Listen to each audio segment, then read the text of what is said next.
देखो बच्चों, कल जो है आप लोगों को लेंस सूत्र बताए थे। आज जो है लेंस सूत्र सिद्ध करने के लिए बताएंगे। तो लेंस सूत्र जो है उत्तल लेंस के लिए भी होता है और अवतल लेंस के लिए भी होता है, दोनों के लिए होता है। तो आज जो है हम दोनों सिद्ध करने के लिए बताएंगे। उत्तल लेंस के लिए भी लेंस सूत्र सिद्ध करने के लिए बताएंगे और अवतल लेंस के लिए भी लेंस सूत्र सिद्ध करने के लिए बताएंगे।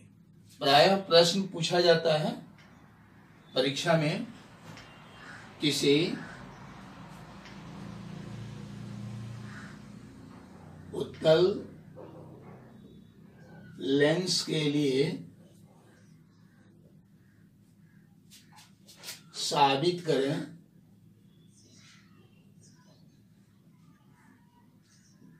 कि 1/v माइनस 1/u बराबर 1/f, जहां संकेत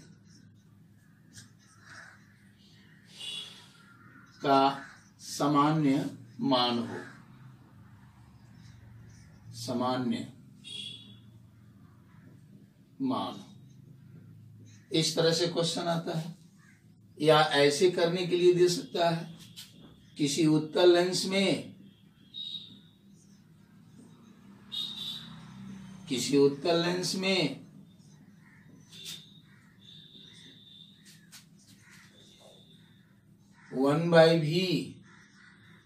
किसी उत्तल लेंस में लेंस सूत्र सिद्ध करें।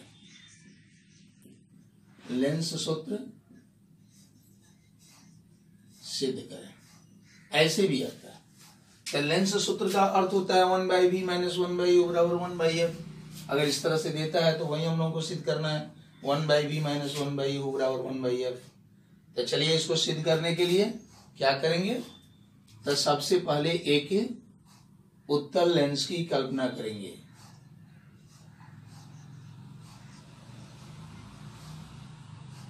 मान लीजिए यह उत्तल लेंस है, इसका कुछ नाम भी रख सकते हैं आप। mn मान लीजिए उत्तल लेंस है। इसमें एक प्रधान अक्ष या मुख्य अक्ष की कल्पना करेंगे।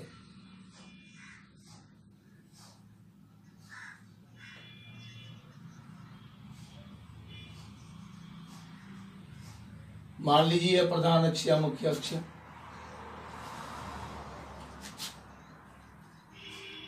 अब इस पर जो है f1 ले लेंगे और 2f1 लेंगे। इधर जो है f2 हो जाएगा, यानी द्वितीय फोकस, और यह 2f2 हो जाएगा, 2f2 हो जाएगा। एक प्रकाश केंद्र मान लीजिए। अब देखिए, इस पर उत्तल लेंस के मुख्य अक्ष पर एक वस्तु हम लेंगे जो 2f1 और अनंत के बीच लंबवत स्थित हो। अक्ष पर, इसके मुख्य अक्ष पर 2f1 और लंबवत के बीच, 2f1 और अनंत के बीच स्थित हो। मान लीजिए वह वस्तु यह है, यही वस्तु है AB। यह वस्तु जो है कहां है, तो उत्तल लेंस के मुख्य अक्ष पर 2f1 और अनंत के बीच स्थित है। अब इस वस्तु का प्रतिबिंब कहां बनेगा, तो इसको पहले आप लोगों को हम बता चुके थे। उसी के अनुसार हम इसको यहां आरेख खींच करके स्पष्ट करेंगे कि इस वस्तु का प्रतिबिंब कैसे बनेगा और कहां बनेगा। तो चलिए, एक जो है प्रधान अक्ष के समानांतर चलने वाली प्रकाश की किरण लेंगे। मान लीजिए यह प्रधान अक्ष के समानांतर चलने वाली प्रकाश की किरण है, और यह जो है लेंस से अपवर्तन के बाद फोकस से होकर के गुजरती है।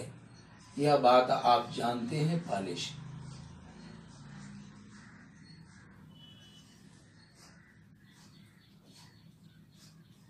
अपवर्तन के बाद यह सीधे फोकस से होकर के गुजरती है। एक दूसरा प्रकाश का किरण लेंगे जो AB वस्तु से होकर के चल रही है, वह मान लीजिए प्रकाश केंद्र से होकर के जा रही है, तो प्रकाश केंद्र से होकर के जाने वाली किरण सीधे निकल जाती है, वह विचलित नहीं होती है। तो चलिए उस किरण के लिए आरेख खींचते हैं हम, किरण आरेख को। इसके लिए हम A से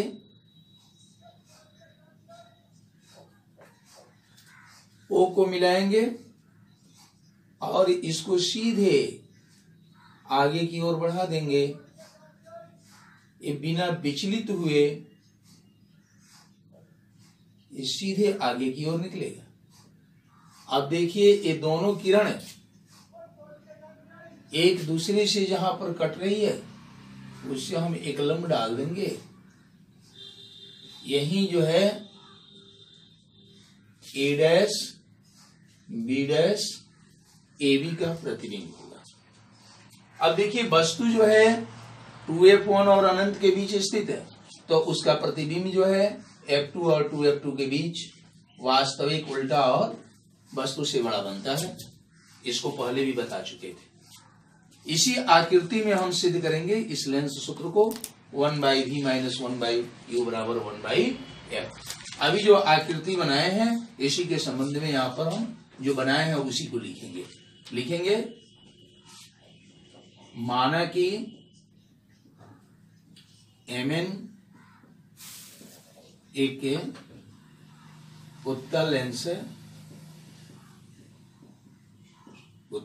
है जिसमें प्रधान अक्ष के 2F1 तथा जिसमें प्रधान अक्ष पर 2F1 तथा अनंत के बीच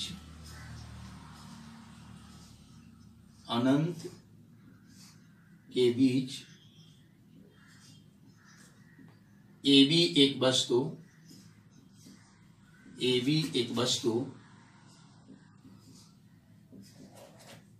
लंबवत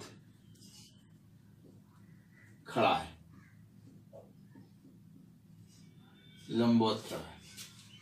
माना कि Mn एक उत्तल लेंस है जिसमें प्रधान अक्ष पर 2F1 तथा अनंत के बीच AB एक वस्तु लंबवत खड़ा है।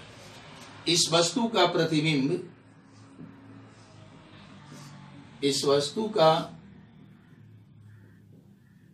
प्रतिबिंब A डैश B डैश है। A dash B dash. अब देखिए यहां जो है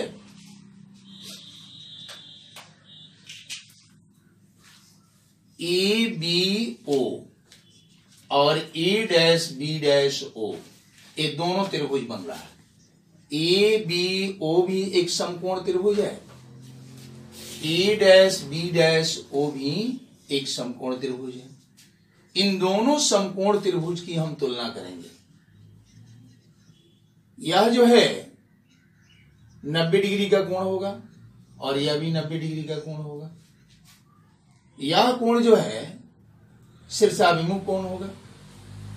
यह जो है B डैश प्रधान अक्ष को A डैश जो किरण है वह O पर काट रही है, इसलिए यह कोण और यह कोण जो है शीर्षाभिमुख कोण बन रहा है और ये दोनों आपस में बराबर होंगे।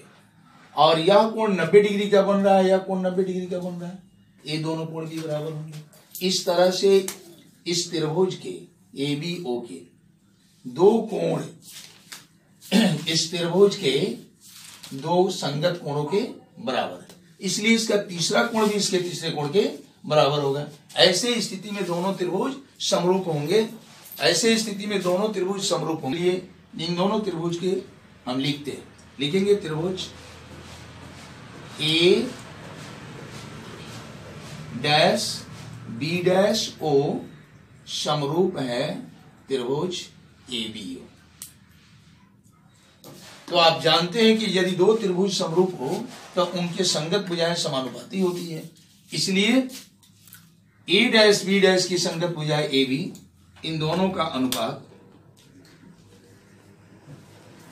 बराबर होगा बी डैश ओ के संगत भुजा और बी ओ के अनुपात के, यानी बी डैश ओ अनुपात बी ओ। अब देखेंगे हम ए डैश बी डैश, इसको समीकरण 1 मान लेंगे, इसे समीकरण 1 मान लेंगे। एम ओ को अगर हम मिलाते हैं, एम ओ या देखेंगे इस तरह से एम ओ एफ टू एक त्रिभुज बन रहा है ना, और एक त्रिभुज बन रहा है A dash B dash F two, या एफ टू है। A dash B dash F two एक त्रिभुज बन रहा है और एक त्रिभुज बन रहा है ओ एम एफ टू। ये दोनों त्रिभुज भी समकोण त्रिभुज है, यह त्रिभुज और यह, इन दोनों की तुलना जिस तरह से यहां पर ए बी ओ और A dash B dash O समरूप त्रिभुज हुआ है, उसी प्रकार त्रिभुज A dash B dash F two और त्रिभुज ओ एम एफ टू समरूप होंगे। यहां हम लिखेंगे त्रिभुज A dash B dash F two, A dash B dash F two समरूप है त्रिभुज ओ एम एफ टू के, ओ एम एफ टू। अब देखेंगे इन दोनों त्रिभुज, इसमें ए डैश बी डैश जो भुजा है उसका संगत भुजा इसमें ओ एम, तो इन दोनों भुजा का अनुपात बराबर होगा इस त्रिभुज के बी डैश एफ टू भुजा और इस त्रिभुज के एम एफ टू भुजा के अनुपात, यानी हम लेंगे इसलिए ए डैश बी डैश अनुपात ओ एम बराबर होगा B dash F two, B dash F two अनुपात M F two, M F two. अब एक चीज जरा देखेंगे आप, ए डैश बी डैश अनुपात ओ एम को जरा देखेंगे, ओ एम और ए बी को जरा देखेंगे। चूंकि हम ए एम को समानांतर किसके माने हैं, प्रधान अक्ष के समानांतर, प्रधान अक्ष के समानांतर ए एम एक किया, तो ऐसे स्थिति में ए बी की ऊंचाई ओ एम की ऊंचाई के बराबर होगा, तो ओ एम के बदले हम ए बी लिख सकते हैं कि नहीं। चलिए वही काम हम यहां करेंगे, ओ एम के बदले हम ए बी लिखेंगे और इधर बी डैश एफ टू अनुपात एम एफ टू जैसे है वैसे उतार करके इसको समीकरण नंबर 2 ले लेंगे। अब जरा समीकरण 1 और 2 की तुलना करेंगे, यह समीकरण 1 हो गया और यह समीकरण 2 हो गया। इन दोनों समीकरण में आप देखेंगे दोनों का बायां पक्ष बराबर है।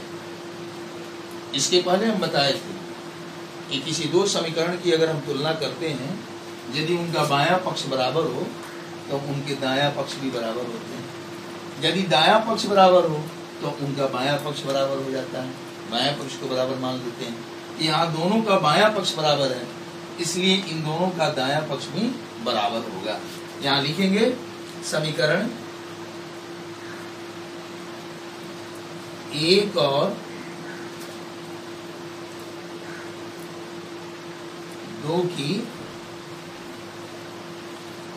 तुलना से बी डैश ओ अनुपात B O, B dash O अनुपात बी ओ बराबर होगा, यानी इसका दायां पक्ष उतार करके, और यहाँ समीकरण 2 का जो दायां पक्ष है उसको उतार लेंगे, यानी बी डैश एफ टू अनुपात एम एफ टू होगा। अब चलिए देखते हैं आगे। बी डैश ओ जरा इस आकृति में देखेंगे कहाँ है, बी डैश ओ यानी प्रकाश केंद्र से प्रतिबिंब की दूरी, और प्रकाश केंद्र से जो प्रतिबिंब की दूरी है उसका संकेत भी होता है, और यह प्रकाश केंद्र के दाहिने तरफ की दूरी है, इसलिए धनात्मक होगा। इसलिए बी डैश ओ के बदले में हम क्या लिखेंगे, भी लिखेंगे, और बट्टा का चिन्ह देंगे, और बी ओ है तो इस बी ओ के बदले देखिए हम क्या लिखेंगे, बी ओ यहीं पर, यानी प्रकाश केंद्र से यह वस्तु की दूरी है, और प्रकाश केंद्र से जो वस्तु की दूरी होता है उसका संकेत यू माना जाता है, इसलिए इसके बदले हम यू लिखेंगे। और चूंकि प्रकाश केंद्र से बाएं तरफ की दूरी है इसलिए ऋणात्मक होगा, इसलिए हम माइनस का चिन्ह दे देंगे और बराबर का चिन्ह देंगे, ये बराबर का चिन्ह उतार देंगे। उसके बाद बी डैश एफ टू देखिए, बी डैश एफ टू कहाँ है, बी डैश एफ टू, इस बी डैश एफ टू के बदला में हम बी डैश ओ लिख करके आप उसमें एफ टू ओ को घटा सकते हैं कि एक पूरी लंबाई बी डैश ओ में से अगर हम F2O को घटा दें तो बी डैश F2 के बराबर हो जाएगा। ठीक, हम वही काम करेंगे, इस बी डैश F2 के बदला में, यानी बी डैश F2 के बदला में बी डैश O लिखेंगे, बी डैश O, और माइनस का चिन्ह देंगे और F2O को घटा लेंगे, F2O को और बट्टा का चिन्ह देंगे, और यहाँ MF2 है तो MF2 देख लीजिए, MF2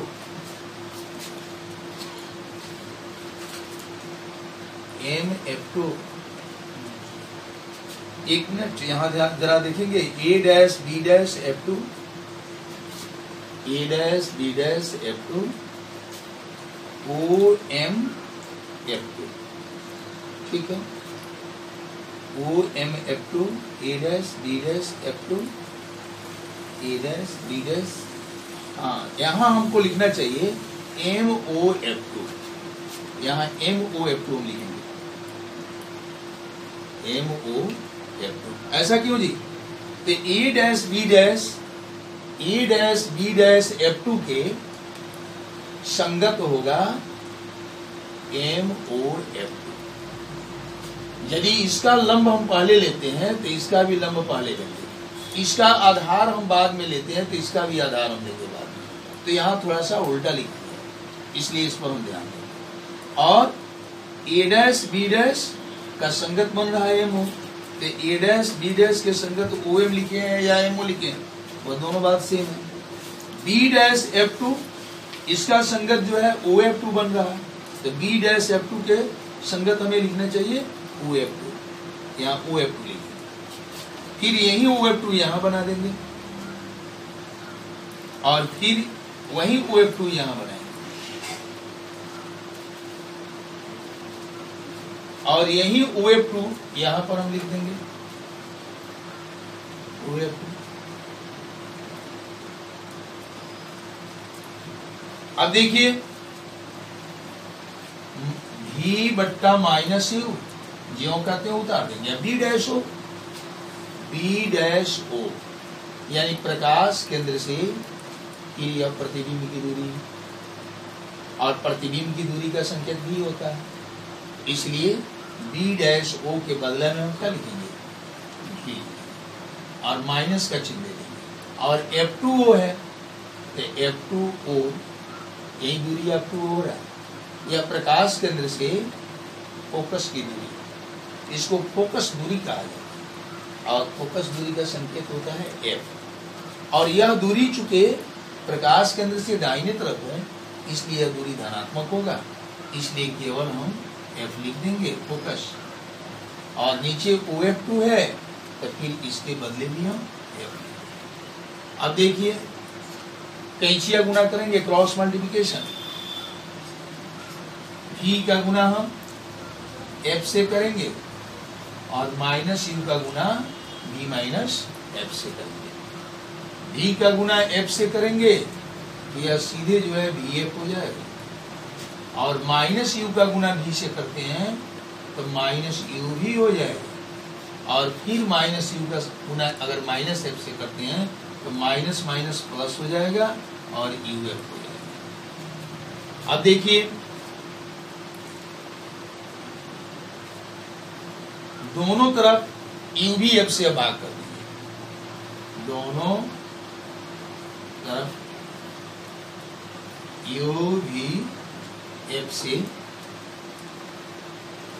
भाग करने। अब देखिए बाएं पक्ष में VF है तो VF हम लिख देंगे, इसमें UVF से भाग कर देंगे UVF।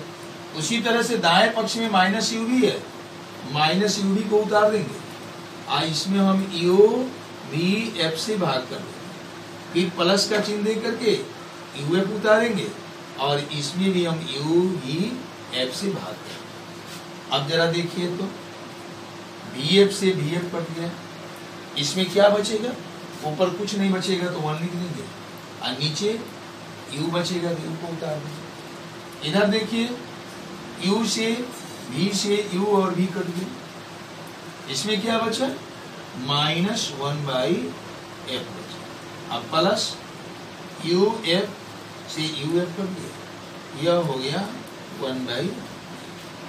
अब देखिए तो 1/U को पक्षांतर इधर कर दीजिए, अब माइनस 1/F को पक्षांतर बाएं तरफ कर दीजिए, इसको पक्षांतर हम बाएं तरफ करेंगे, ये 1/F हो जाएगा, माइनस है तो इधर आकर प्लस हो जाएगा, और दाएं पक्ष में 1/V यों का त्यों लिखेंगे, और 1/U इधर पक्षांतर होगा तो माइनस 1/U हो जाएगा। अब देखिए यही लेंस सूत्र है जिसको सिद्ध करना था, 1/V माइनस 1/U बराबर 1/F। अब अपनी इच्छा से इन दोनों को हम बाएं तरफ कर देंगे, 1/V माइनस 1/U, इधर बाएं वाला को दाएं कर देंगे 1/F, यही जो है सिद्ध। इस प्रकार हम अवतल लेंस में भी लेंस सूत्र सिद्ध करने के लिए, देखो अब जो है हम लोग लेंस सूत्र को अवतल लेंस में सिद्ध करने के लिए सीखेंगे। यानी परीक्षा में प्रायः क्वेश्चन आता है, किसी अवतल लेंस के लिए लेंस सूत्र सिद्ध करें, या किसी अवतल लेंस के लिए अवतल लेंस के लिए 1/V माइनस 1/O बराबर 1/F सिद्ध किया। दो तरह से क्वेश्चन आता है, तो इसको सिद्ध करने के लिए कल जो है आप लोगों को समझाए थे कि अवतल लेंस में वस्तु को हम कहाँ रखते हैं तो प्रतिबिंब उसका कहाँ बनता है। इसके लिए एक अवतल लेंस की कल्पना करेंगे।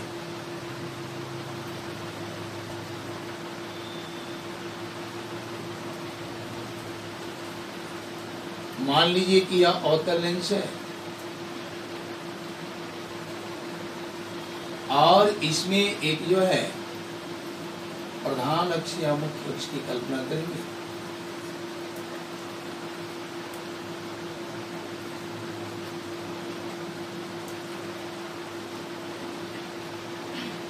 मान लेंगे कि यही प्रधान अक्ष या मुख्य अक्ष है। इसमें जो है फोकस F1 है, इधर फोकस जो है F2। एक वस्तु जो है इस फोकस के और अनंत के बीच ए बी रखी गई है,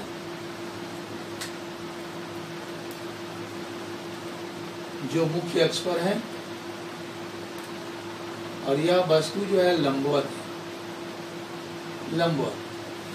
तो इस वस्तु का प्रतिबिंब कैसे बनेगा, कहाँ बनेगा, तो इसको हम कल बताए थे। इसका प्रतिबिंब निर्धारित करने के लिए इस ए बी वस्तु से निकलने वाली दो किरण को हम खींचेंगे। एक मुख्य अक्ष के समानांतर चलने वाली किरण हम लेंगे,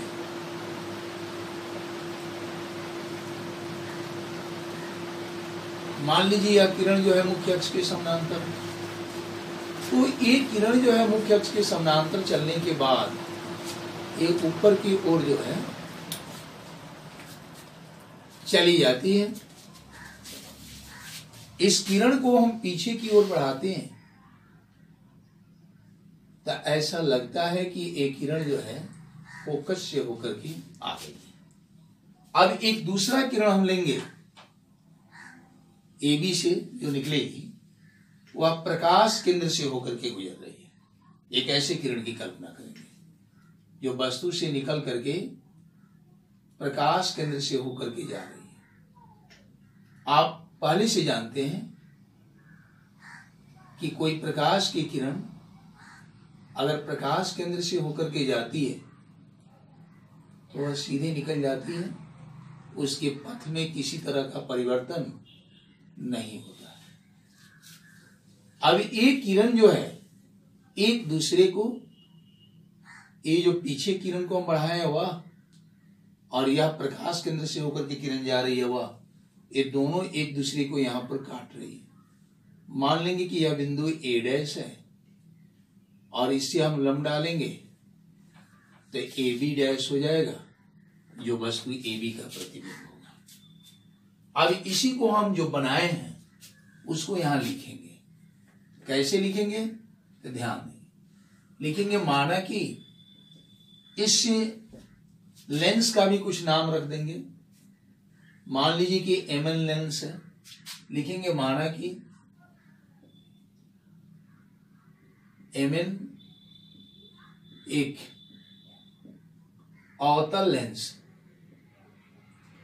अवतल लेंस है जिसके मुख्य अक्ष पर, मुख्य अक्ष के F1 तथा अनंत के बीच, अनंत के बीच एक वस्तु ए बी लंबवत खड़ा है, लंबवत खड़ा है। इस वस्तु का प्रतिबिंब, इस वस्तु का प्रतिबिंब ए डैश बी डैश। आप देखेंगे त्रिभुज ए बी ओ और ए डैश बी डैश ओ, ये दोनों त्रिभुज समरूप होंगे। हम लिख सकते हैं चूंकि त्रिभुज A dash B dash O समरूप है त्रिभुज ए बी ओ के। और जब दो त्रिभुज समरूप होते हैं तो उनकी संगत भुजाएं समान अनुपात में होती है। इसलिए ए डैश बी डैश भुजा का संगत भुजा ए बी होगा। तो इन दोनों का अनुपात यानी ए डैश बी डैश अनुपात ए बी यह बराबर हो जाएगा इस त्रिभुज के जो बी डैश ओ भुजा है उसके संगत भुजा बी ओ होगा। यानी बी डैश ओ अनुपात बी ओ के बराबर होगा। यानी बी डैश ओ ऊपर हम लिख देंगे और बी ओ नीचे लिख देंगे। अब देखिए इसको समीकरण नंबर हम 1 मान लेंगे। अब चलिए इधर से हम देखते हैं, ओ से हम एम को अगर मिला देते हैं तो एम ओ F1 एक त्रिभुज बनेगा। और एक त्रिभुज A dash B dash F1 होगा। इन दोनों त्रिभुज की अगर तुलना करें तो ये दोनों त्रिभुज भी समरूप होंगे, यानी ए डैश बी डैश F1 समरूप होगा MO F1 की। अब इन दोनों त्रिभुज की हम तुलना करेंगे, लिखेंगे त्रिभुज A dash B dash F1, A dash B dash F1 समरूप है त्रिभुज MO F1 के, त्रिभुज MO F1। अब देखिए ये दोनों त्रिभुज समरूप है तो इसकी संगत भुजा, इसकी भुजा ए डैश बी डैश जो है इसका संगत भुजा M होगा। तो ए डैश बी डैश और MO का अनुपात बराबर हो गया, ए डैश बी डैश अनुपात MO बराबर होगा बी डैश F1 अनुपात O F1 के, बी डैश F1 अनुपात O F1 के। अब देखेंगे MO जो है AB के बराबर होगा। क्यों बराबर होगा? तो मुख्य अक्ष के समानांतर इस किरण को लिया गया है। इन दोनों किरण के बीच की दूरी है AB और MO, इसलिए AB के बराबर होगा MO। तो MO के बदले हम AB लिख सकते हैं। चलिए ए डैश बी डैश ज्यों का त्यों उतार देंगे और MO के बदले हम क्या लिखेंगे? MO के बदले लिखेंगे AB और इधर बी डैश F1 अब बट्टा O F1 ज्यों का त्यों उतार देंगे। ये समीकरण नंबर 2 हो गया। अब इन दोनों समीकरण की तुलना करेंगे। इसका बायां पक्ष समीकरण 1 का बायां पक्ष समीकरण 2 के बाएं पक्ष के बराबर है, इसलिए समीकरण 1 का दायां पक्ष समीकरण 2 के दायां पक्ष के बराबर होगा। तो लिखेंगे समीकरण 1 और 2 की तुलना से, 2 की तुलना से बी डैश ओ, इस समीकरण का दायां पक्ष ले लेंगे, बी डैश ओ अनुपात बी ओ, इसके बराबर में हो जाएगा समीकरण 2 का जो दायां पक्ष है बी डैश F1 बट्टा O F1। अब देखिए इसके बाद हम कैसे लिखेंगे इसको, या का चिन्ह देंगे और बी डैश ओ को हम देखेंगे आकृति में और कौन सा दूरी है बी डैश ओ, यानी प्रकाश केंद्र से या प्रतिबिंब की दूरी है। तो प्रतिबिंब की दूरी के लिए संकेत बी होता है, तो हम इसके बदले में बी डैश ओ के बदले में भी लिखेंगे। और चूंकि यह दूरी जो है प्रकाश केंद्र से बाएं तरफ, इसलिए यह दूरी ऋणात्मक होगा, इसलिए हम माइनस का चिन्ह देंगे और बट्टा का चिन्ह देंगे।